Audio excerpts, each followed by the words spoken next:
Tonight, we will examine close encounters of the fourth kind, where witnesses have not only had personal contact with extraterrestrial life forms, but were also detained by them.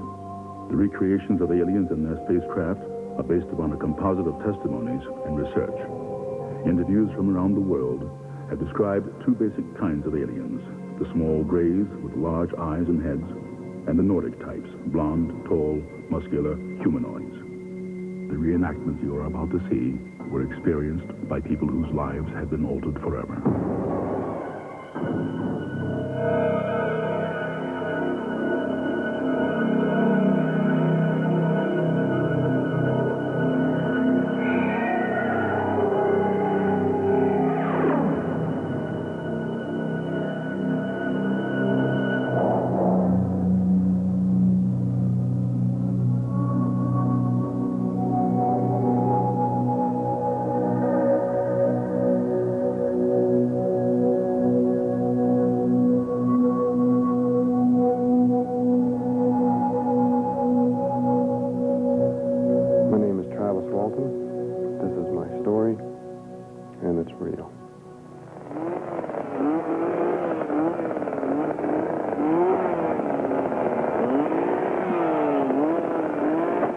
Meet Travis Walton, a man who is about to take a unique and terrifying journey. A journey to the other side of his belief system. All of his notions of reality will be called into question. But right now, what Travis has on his mind is very much of this world. His best friend, Mike Rogers' young sister, has stolen his heart. I'm gonna ask her. I'm gonna ask who? Dana. Ask her what? Yeah. Let's get off this hill. To marry me. Great. It makes my day. Mike. What's your problem? She's too young. You got your whole life to get married. Don't rush it. I love you. Yeah, that just solves everything, doesn't it, Travis?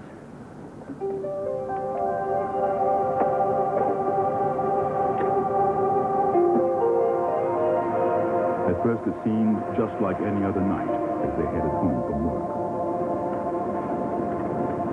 What's that? I don't know. Maybe it's a forest fire. I don't see any smoke. Yeah, well, what the hell is it? Get closer to it, Mike. Get closer to it.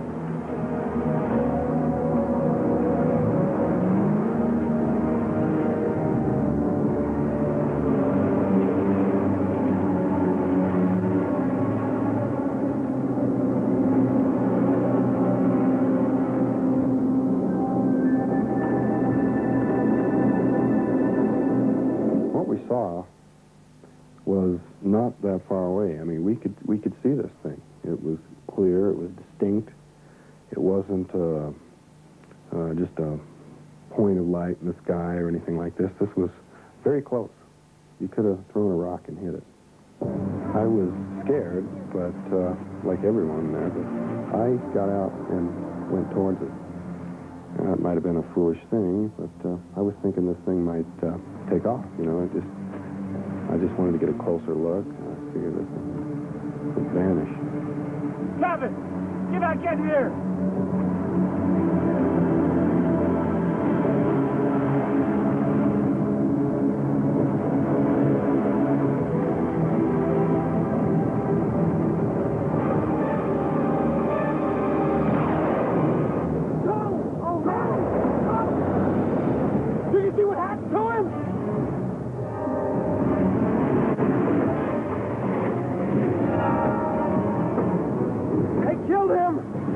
Kill us too! Shut up!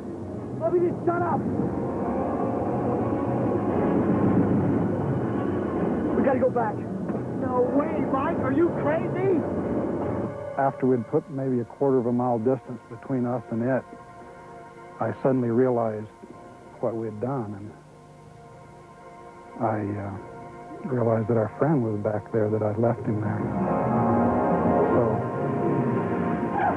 I stopped the truck, and several of them didn't want that at all. And I said, well, we have to go back. He could be hurt, obviously is hurt, and we can help him. We went back to the site. The thing was gone. Travis was gone.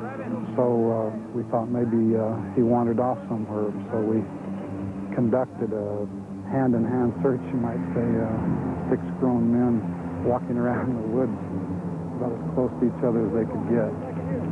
We decided that without being able to find him, we would have to do something. What would we do?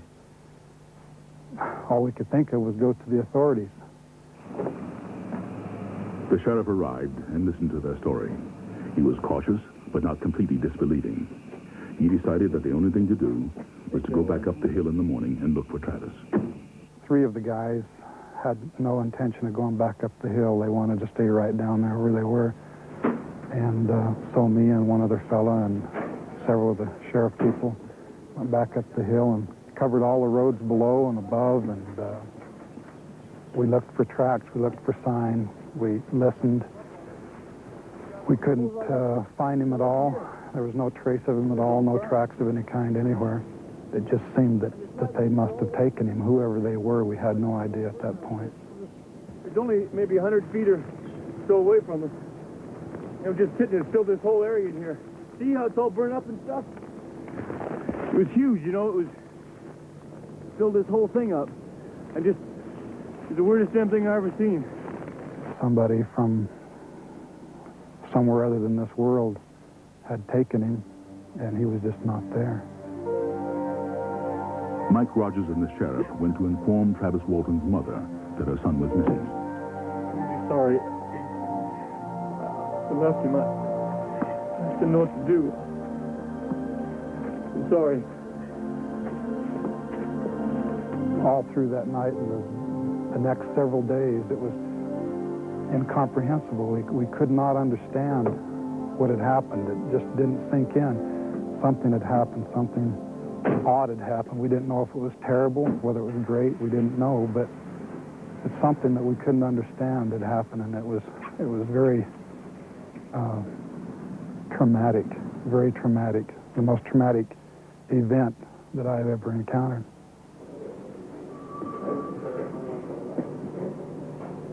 The sheriff from Holbrook suspected that the men had murdered Travis and buried his body in the woods, and that they were using the UFO story as an alibi.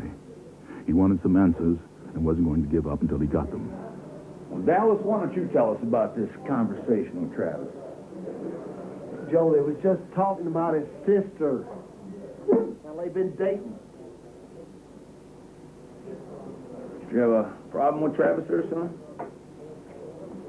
Travis is my best friend. Why would I kill him? I don't know. I understand he wanted to marry your sister. Well, maybe you didn't like that idea. If you boys are all telling the truth, why not take a lie detector test? It's fine with me. Hell yeah, I'll do it. Well, good. We'll get to the bottom of this yet. Visitors from the unknown will continue. The polygraph examiner gave an official report. His name Mike Rogers. They told Mike Rogers it was the first time the polygraph examiner had such a large number of subjects to work with regarding the same event, and actually used the word proof in his report. He said his findings positively proved the men did see something that they believed was a UFO. No. Did you see spacecraft? Yes, I did.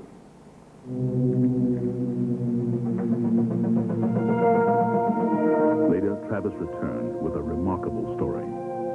When I felt the numbing shock, I blacked out, and the next thing I knew, I regained consciousness.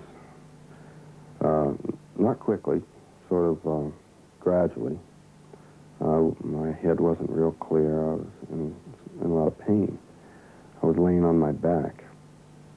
I didn't know where I was. I remembered what had happened in the woods as I was regaining consciousness. I was trying to figure out what I was and what was going on. I thought maybe I was in a hospital or something, that I'd been hurt.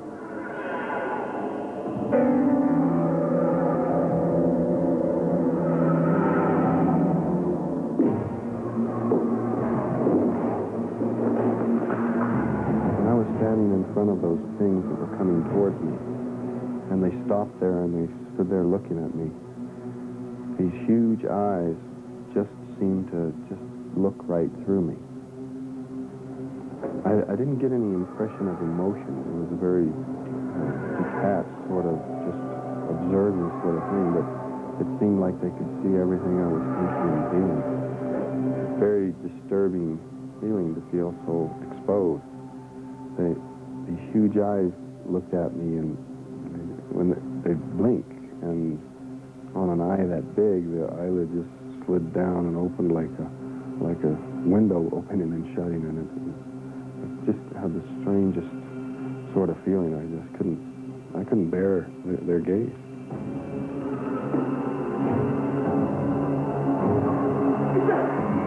Get back!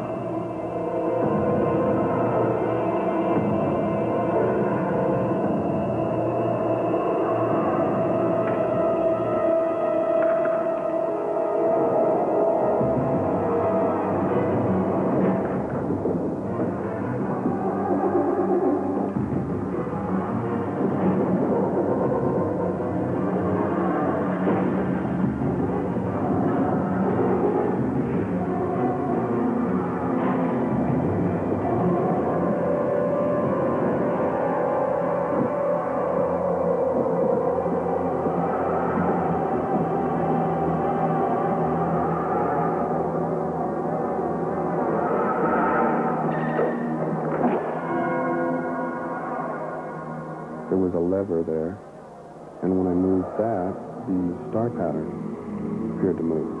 That kind of disoriented me for a minute because, it felt like I was moving kind of for a second because this was, to have everything suddenly shift like that. But I figured I'd better quit messing with that. I had by that time surmised that I was in some sort of craft and connected it to what had happened before, and figured I might crash this thing or something.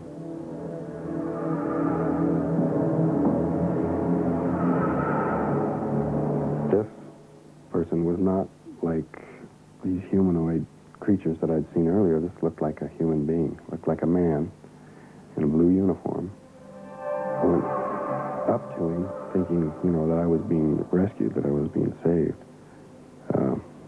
that this was a person, I started asking all kinds of questions. Where am I? Where are we? And who were those things that I saw?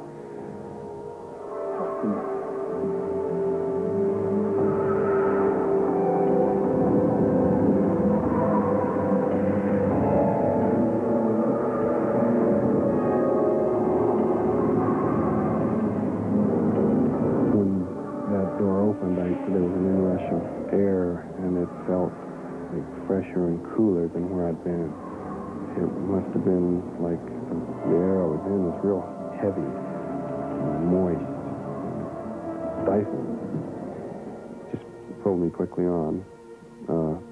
Went through some doors, down a hallway, to another room. You guys, what's going on here? Who are you people? Don't touch me! Don't get your hands off me! Me! What are you doing?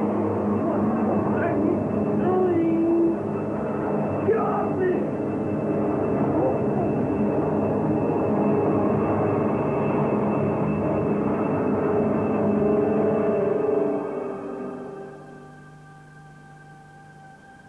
5 days had passed before Travis returned.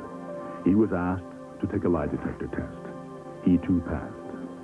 Little did he know that this event would cast a shadow over the rest of his life. Many believe he is a man of courage, while others accuse him of being a liar.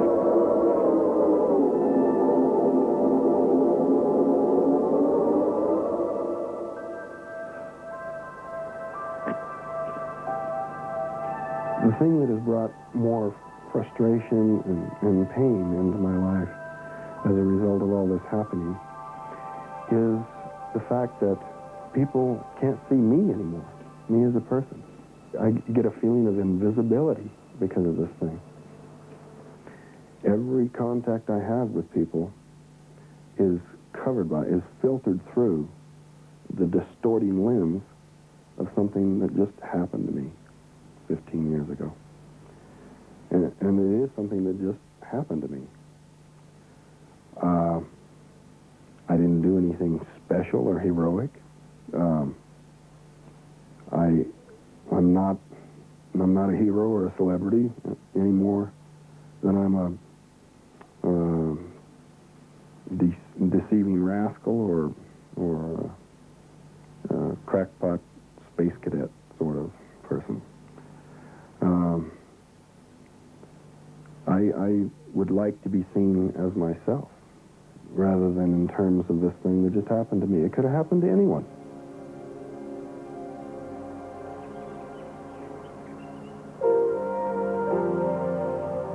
All of the woodsmen moved away except Mike and Travis. They are still friends. Travis married Mike's sister Dana, and they have 4 beautiful children and still live in the same small town in Arizona, where no one has forgotten what happened more than 15 years ago.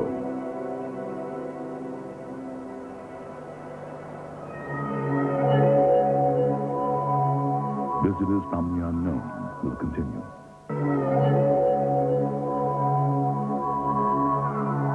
My name is Alan Godfrey, and this is my story, and it is real.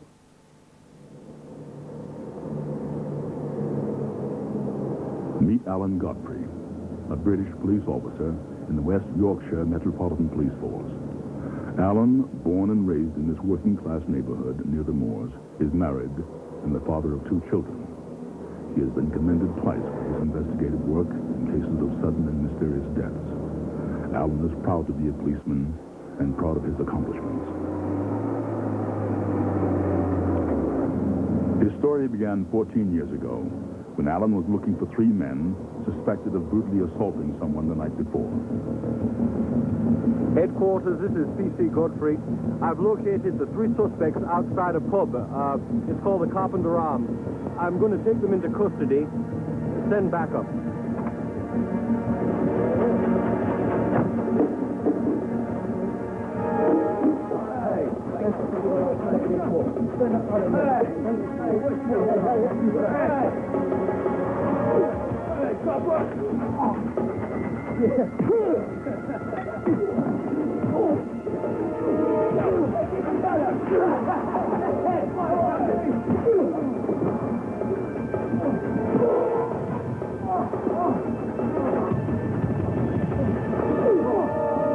I was kicked in the groin area, as a result of which later on I did lose a testicle. The police surgeon explained that Alan would require a long period of recuperation. You're going to need a lot of rest. He was both physically and psychologically devastated and was told he would no longer be able to have a normal sex life. And I was also told I'm definitely been sterile for the rest of my life. I would not be able to father children again. Alan finally returned to active duty. 3 years later, he was called to the scene of a mysterious death.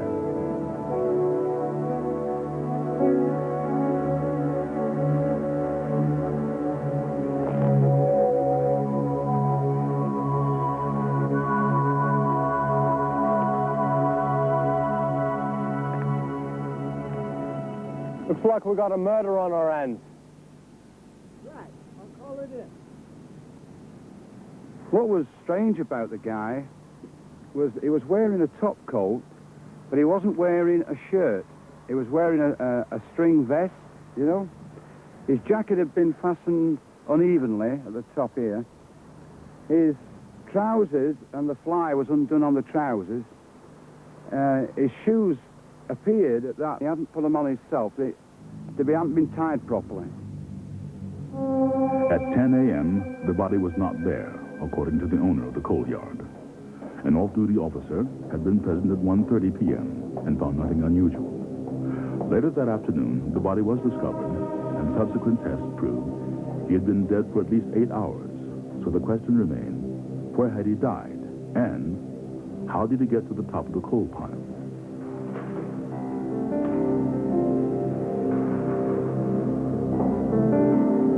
This guy died of shock. Where the hell are these burn marks from? There was a strange substance on the back of the dead man's neck, which the forensic pathologist proceeded to analyze. The guy, although he died of a heart attack, the heart attack had been brought on by something that really, really terrified him.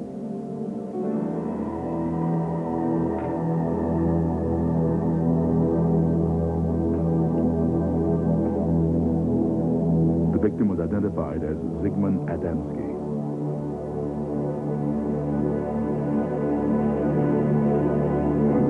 The coroner wanted the police to ascertain why this guy had turned up some 30 or 40 miles from his home, where he'd been for 6 days, where the burn marks had come from. More importantly, what was the substance that had been applied to the guy's wound at the back of the neck? Because the substance could not be identified as anything known on Earth. The police were further baffled. There were no footprints leading to where the body was found. This is really important to remember this. The fact that the guy climbed a stack of coal, well, supposedly climbed a stack of coal, if he had got there under normal power, and was suffering from a heart condition in inclement weather as it was, and to lie there on the top and just look up at the sky and die is ridiculous.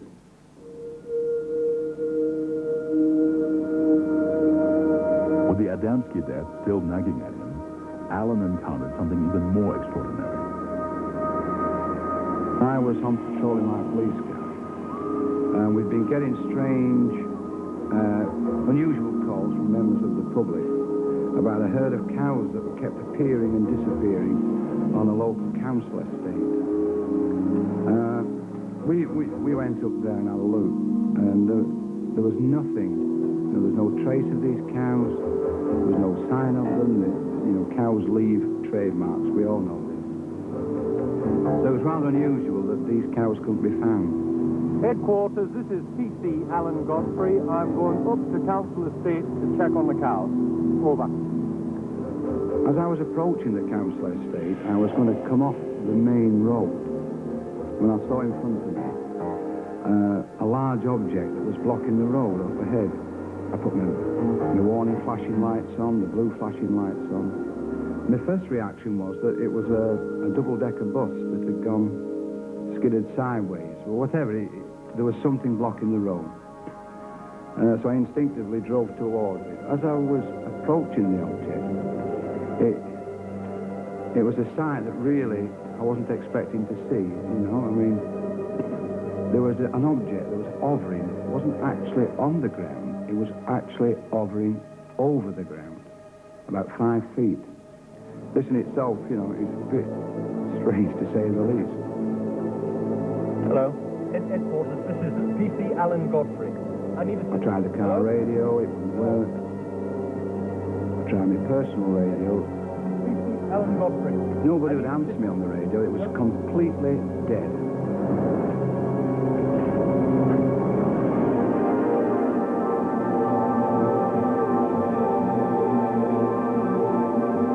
I've got hovering in front of me about 25 yards is an object that really one only expects to see in such films as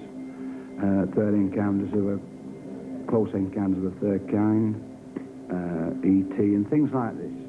I mean, this is totally unbelievable. It just didn't register with any of the training I've been given as a police officer. It became obvious to me that what I was looking at was a UFO. There was no emittance of noise from it, and there was certainly no heat coming from it. The trees that was lining the road were shaking violently, so whatever it was, there was a force coming from it. Although at that time, while I was sat in the police car, I couldn't feel any vibration in the police car, but there was no way I was going to get out. I wasn't going to get out of the police car. I felt very secure in there.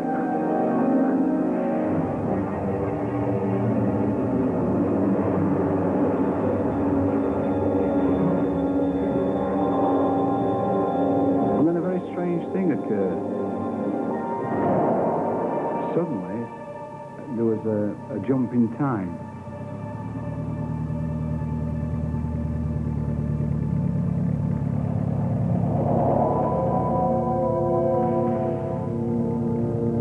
After I'd done the drawing, or my last conscious memory was of doing the drawing, I suddenly found myself another 20 or 30 yards up the road, driving the police car, and the object had gone.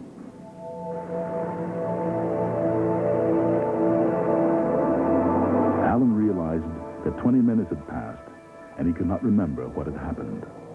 He turned the car around and went back to where he had seen the UFO. I was a bit gobsmacked at this.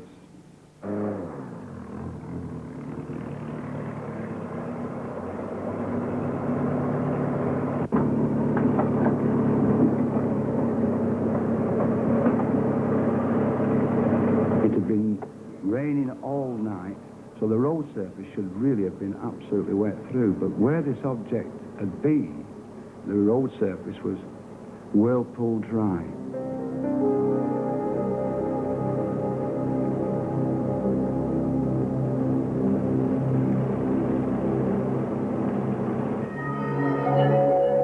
Visitors from the unknown will continue. Town center to get 2 of his colleagues. The 3 of them returned to the location of the sighting. So, where are the little green men, Alan? Oh, that's funny. Yeah. How come it's totally dry here, and everything else is wet? Maybe Alan's really seen something? So we went into the adjoining park, and the only way you can get into the park is over the bridge and through a locked gate, which is obviously it's open during the day, but during the hours of darkness, the gate's locked. So nobody can get into the park. We got in. We unlocked the gate because we have the keys to get into the park for obvious reasons. What they discovered was a herd of cows that had mysteriously appeared in the center of the field. These were the missing cows that Alan had been looking for. This is the herd of cows I've been looking for all night. We've been running around. And here they are. How'd these cows get in here? There's no trail. Now, this is rather strange, and this starts blowing your mind here, because I just seen something that a UFO, that I found absolutely totally unbelievable, and I wasn't expecting to see something like that. And another strange occurrence, the cows, How did the cows get there? The only way they could have got there is somebody had gone, bonk, and dropped them there.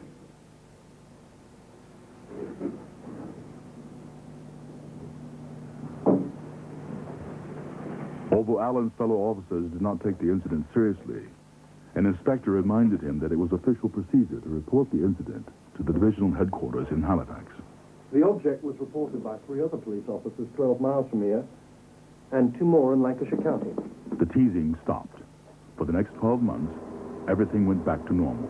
Then, an investigative reporter realized that the PC Alan Godfrey of the Adamski case was the PC Alan Godfrey of the UFO case. The reporter suggested that Adamski was the victim of a UFO abduction. The story hit the front page of a national newspaper with Alan as the link between the 2 mysterious incidents. The spotlight was on Alan, and he and his family and superior officers were not at all happy about it.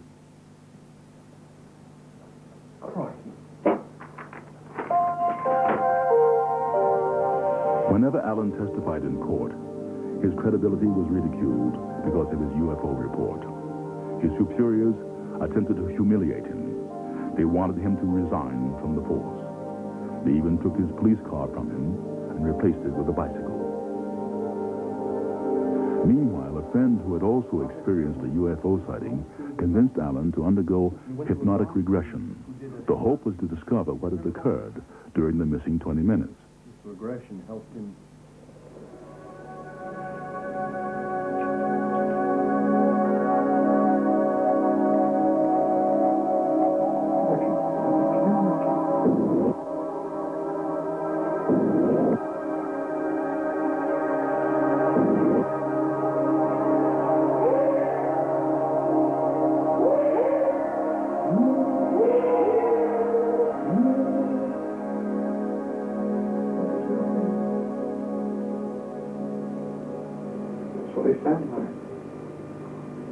Do you remember the night I tried to wake you up and couldn't? What night, love? That night I heard that same sound over our bed.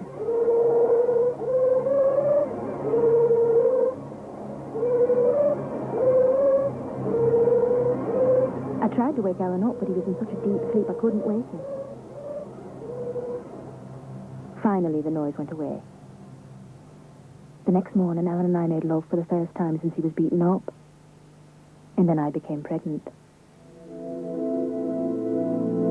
Well, all I want to know is how did my wife get pregnant if I'm unable to father children? I mean, maybe she's been fooling around, huh? I don't know how it happened, Alan. Your condition has completely been reversed. This test shows you're fertile. Back to normal.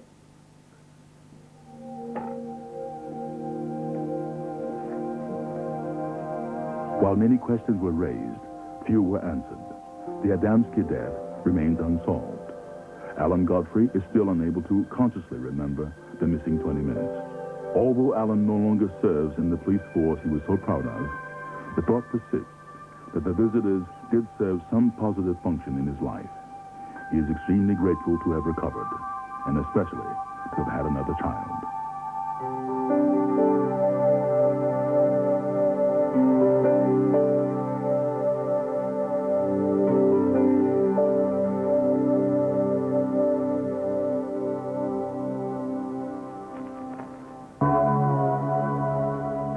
My name is John R. Salter, Jr. This is my story, and it's real. John Salter, Jr. is the head of Indian Studies at the University of North Dakota and holds a master's degree in sociology. The son of a Native American and a second-generation Scot, he was a human rights activist who fought for civil rights throughout the Deep South. He was also director of Catholic social justice activities for the Rochester, New York Diocese.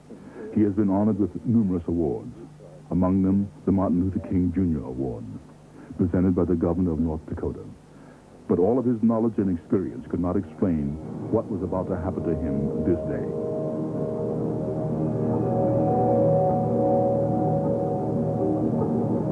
John Salter and his son left their home in North Dakota for a speaking tour in the Deep South. My then 23-year-old son and I took off, pointed toward Mississippi and New Orleans.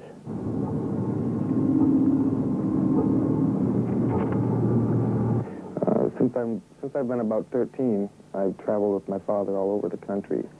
And one of the things we've always done is pick the straightest shot, you know, from point A to Z. However, on this trip, John Salter, for reasons he could not explain, took a route which was completely illogical. Intending to stay on Route 61, John Salter turned off the main highway onto a less traveled road, heading in the wrong direction.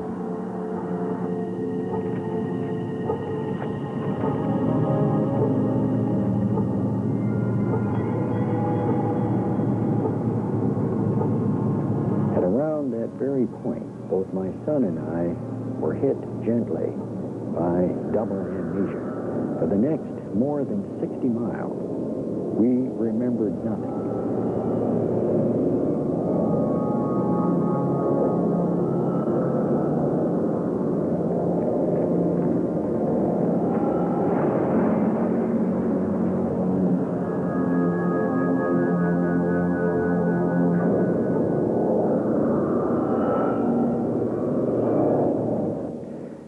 about 10 minutes of 8, almost an hour and a half later, we emerged from the double amnesia. It was dark. I was going down a hill.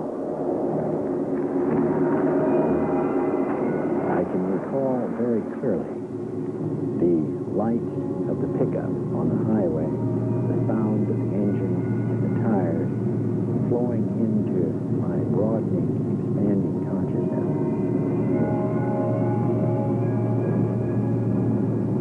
Check the map. We're turned around heading towards Madison. But that's impossible. How did we get here? I don't know. Been off course for over an hour. I can't remember anything. Neither can I. That evening, when we stopped in Bettendorf and we went to that restaurant, there were several police officers, several men wearing hats with FBI labels on them, like they'd been part of some kind of search team or something.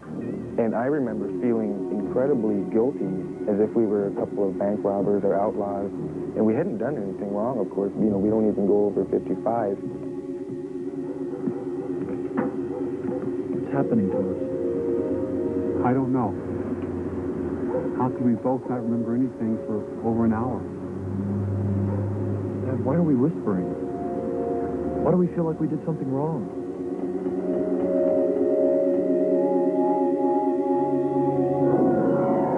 This was the Navajo country. I believe this to be witchcraft.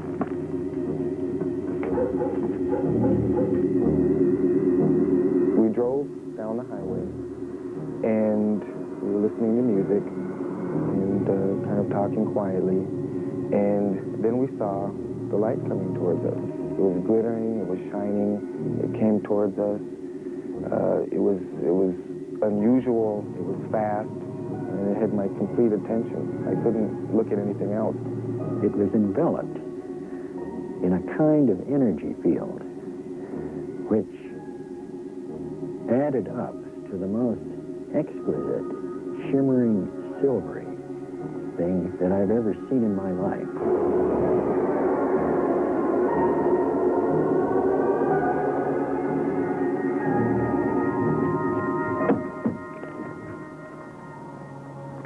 Dad, that was a UFO, wasn't it? What else could it have been? Remember Betty and Barney Hill? No. Well, they were a real responsible couple. They were picked up by a UFO and didn't even know it. You think we were picked up? I don't know, son.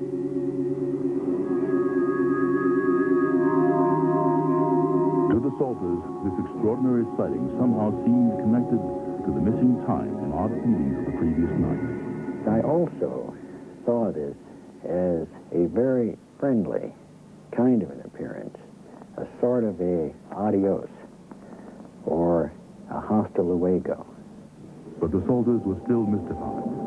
The real significance of what happened was about to unfold.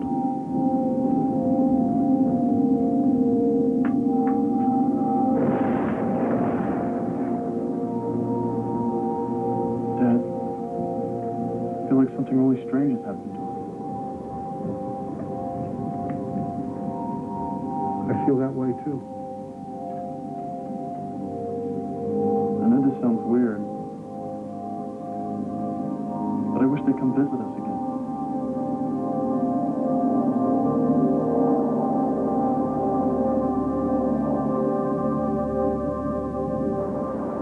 As they continued their journey, the Salters searched their memories for explanations. What really occurred during that missing time? Why did the UFO appearance feel so familiar to them? And why did they have such feelings of longing for something they could not identify? In a series of recall flashbacks, the lost time slowly came into focus.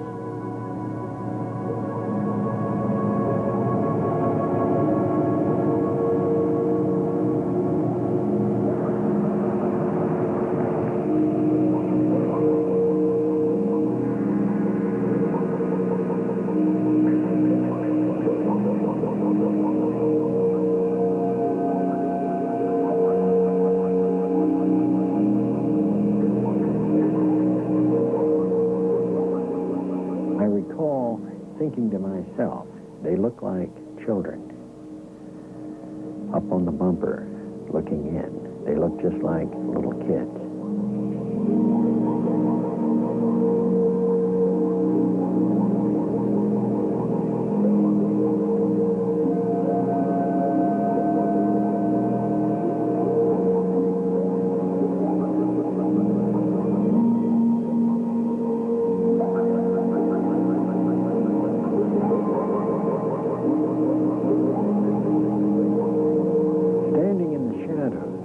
Another humanoid. This man is as tall as I am, 6 feet. He is half human, half humanoid, a half-breed, so to speak. I felt a very close bond immediately with this tall figure that stepped from the shadows.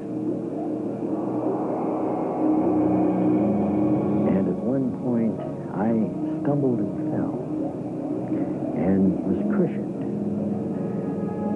and prevented from hitting the ground by what I'm convinced is some sort of telekinetic psychic force generated by the humanoids.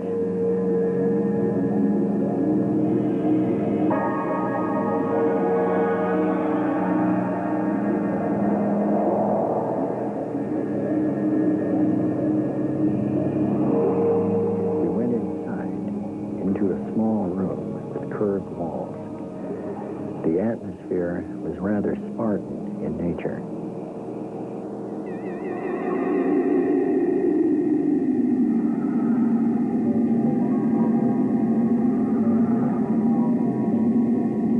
I remember the feeling of laying in a chair, and it was like being in a dentist's office because I was aware of what was happening, but I couldn't move. I couldn't move my face. I couldn't move my body. I wasn't strapped down, but I was immobilized in some way.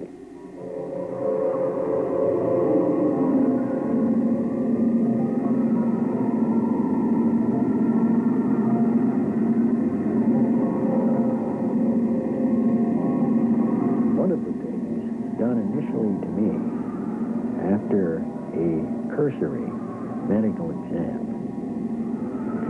was placing of a very small implant up my right nostril and beyond. This was a painless procedure, and we believe that it affects the pituitary gland, one of the endocrine glands. Immediately after that, an injection was made in the vicinity of the thyroid gland, another endocrine gland. And following that, there was a massive injection into the upper central chest, the thymus gland.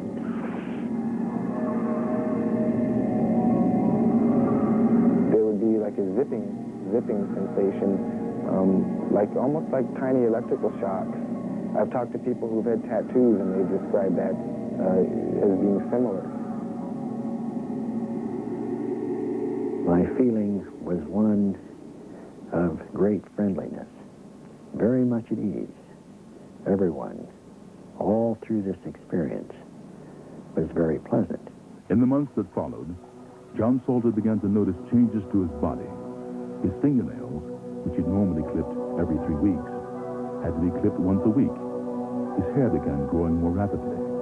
His sparse eyebrows began to thicken, and his facial wrinkles began to disappear. I now had developed a very strong need for protein, meat and fish. At the same time, an odd craving for things like green peas. A 25-year-old scar suddenly faded. Salter had very little body hair, but now found it growing all over his body. Before the UFO encounter, Salter smoked a pound of pipe tobacco a week. I smoked like an Arizona smelter.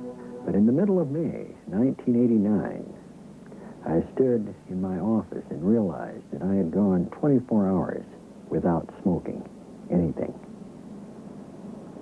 And I stopped smoking and have remained a non-smoker without suffering a single physical or psychological twinge. No twinges of any kind. I recall that we walked through the woods, downhill, back to the pickup, and I felt an extraordinary sense of sadness at the fact that we were parting. There is no way that I can adequately describe the intense sadness that I felt. And then the message came that we will all see one another again in another place, in another time.